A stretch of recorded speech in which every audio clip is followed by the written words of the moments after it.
Bon, jusqu'au 18 novembre, au fil rouge, Michel Le Gentil expose. Derrière chaque œuvre, il y a une histoire, semble-t-il, une histoire qu'on comprend quand on lit le dossier de presse, mais vous n'avez pas lu le dossier de presse, vous n'avez pas entendu parler de Butor, vous n'avez pas entendu parler de Fukushima et d'autres événements. Est-ce que derrière chaque œuvre, il y a une histoire, Michel? C'est toujours la même histoire. Mais je dis toujours qu'une seule chose à la fois, mais je la dis à fond, c'est-à-dire plastiquement à fond. Et c'est quoi cette histoire, ce sillon qu'on creuse en permanence? J'ai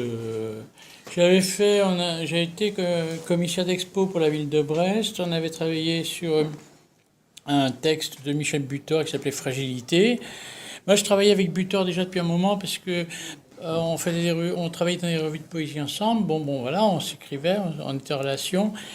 Et donc Butor parlait de la fragilité humaine, la fragilité des espèces en voie de disparition, tout ça. Et puis, du coup, moi, après, je me suis mis à travailler sur le même thème de la fragilité, parce que la céramique, évidemment, que ce matériau qui est fragile, quoi, me traçait la voie, quoi. C'était le matériau choisi pour dire la fragilité, quoi, Comment viennent les formes, comment viennent les idées? Si je savais. Non, en fait, il y a une part de chance, une part de hasard, une part de travail, beaucoup de travail. Alors l'inspiration, mais je sais pas, c'est des mots, je me méfie un peu. Non, je dis qu'une seule chose, voilà, la fragilité. Je travaillais sur le génocide amérindien, par exemple. Donc à partir de là, j'en ai parlé avec Michel Butor, et Butor m'a fait la présentation. C'est lui, il était pour l'expo du fil rouge. Et ça, c'est un des derniers poèmes de Butor. Vous pouvez le lire? Ça s'appelle Tradition. Alors, j'entends la voix de nos ancêtres, depuis la nuit des temps anciens, dans les syllabes que module le vent à travers les orbites des cadavres, laissés pour compte au ras des prés et des cailloux, qui nous enjoignent de survivre pour déterrer la vérité. Et les œuvres que l'on a sous les yeux ne sont pas dramatiques. Pas très gai quand même. Mais je me bats contre cette noirceur, en fait. Parce que Non, alors bon... Quand on voit des chaussons, quand on voit des jambes, on n'a pas la traduction, nous. Non, mais parce que... Bon, écoutez, quand on voit des chaussures, on n'a pas besoin de Le Gentil pour avoir la révélation de la chaussure. Vous vous promenez au Bataclan un mois de septembre, ou je ne sais plus quand, en novembre, il y en a plein dans la rue, hein. Bon, il y en avait aussi pas mal à Fukushima aussi. Donc c'est toujours la même chose, quoi. On parle toujours de choses qu'on connaît d'abord, qu'on éprouve, qui nous éprouvent.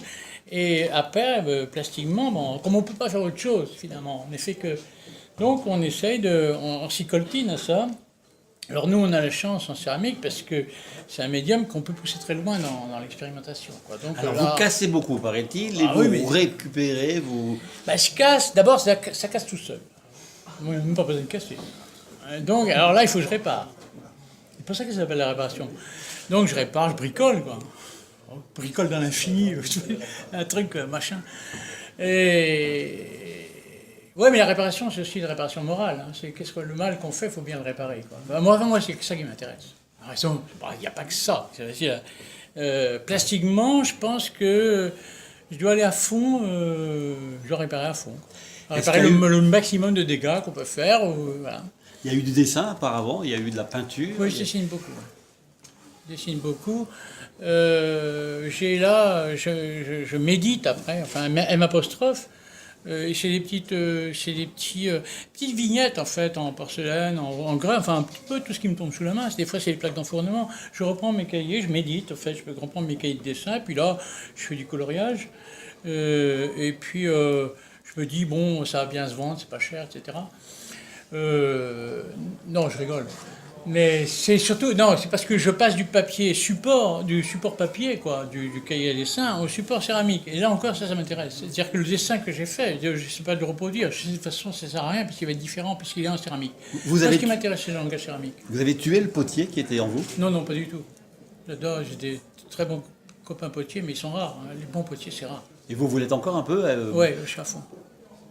Donc, mais déjà par provocation, ça m'énerve que l'amateurisme dans le métier, ça m'énerve, quoi. Non, mais je vais refaire des pots à la rentrée, là. Je vais faire des pots acoustiques pour une abbaye, l'abbaye de Notre-Dame-des-Anges. Et je travaille avec une équipe d'acousticiens, le CNRS, et une équipe d'archéologues. Et des pots qui vont se retrouver dans un mur pour réveiller... On ne verra rien de mon travail qu'un trou. Mais là, ça fait très art contemporain. Le gentil, il fait quoi, des trous dans le mur? On pourrait dire ça, quoi. Et là, je pourrais jouer là-dessus, parce que je ne pourrais même pas tomber la dernière pluie non plus, je sais comment on fait. Ça va être où exactement? Hein? Ça va être où? L'Ardéda. La Berverac, c'est la côte nord, c'est magnifique. C'est une abbaye, on traverse la rue et puis on est au bord de la mer. C'est génial. Vous travaillez en Bretagne isolée, Bretagne...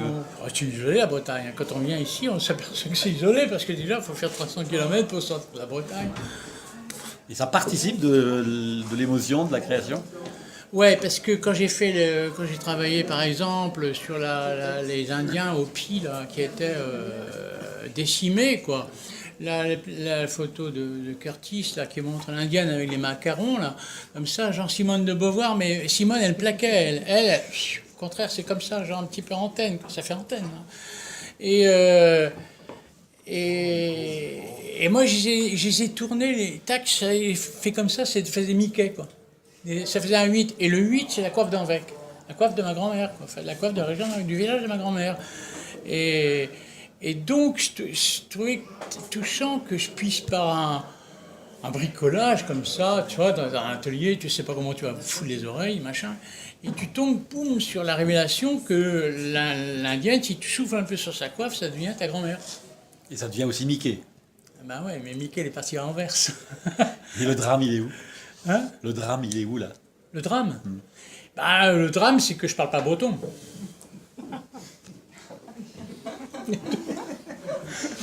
C'est tout. Il y a deux pots formidables, d'une très grande taille, d'une très grande finesse, qui résonnent formidablement, là. Est-ce qu'il y a quelque chose du chef-d'œuvre, là? Oui, je crois aussi. Ah oui, je voulais faire de la vaisselle, en fait.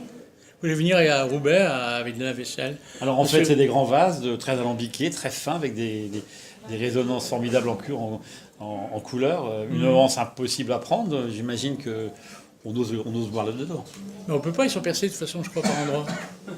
Parce que j'économisais ma terre, c'est parce que mon fabricant de terre m'avait pas encore apporté assez de ma terre, donc j'ai comme il a fait des trucs assez costauds avant, puis je regarde pas quand j'utilise la terre en fait, je mets le paquet quoi.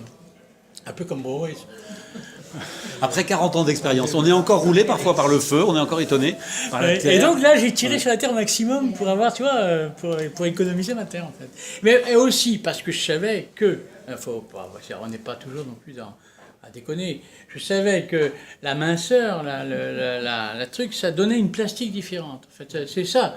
Enfin, moi, ce qui m'intéresse, c'est le travail plastique. Je savais que c'est pas uniquement pour économiser la terre. C'est vrai que j'en avais plus beaucoup, mais bon. Non, je savais que j'allais avoir un objet différent du fait que la terre était étirée au maximum. Et j'étirais tellement que je savais que je faisais des trous dedans. Mais en faisant des trous dans la terre, je savais que quand je remplirais les mailles à l'intérieur, les mailles allaient dégouliner par les trous. Et que là, à l'extérieur. Et que là, ça ferait des corps. Et c'est très réussi.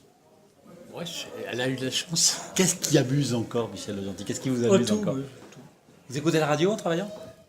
France Musique. Culture, ça me gave.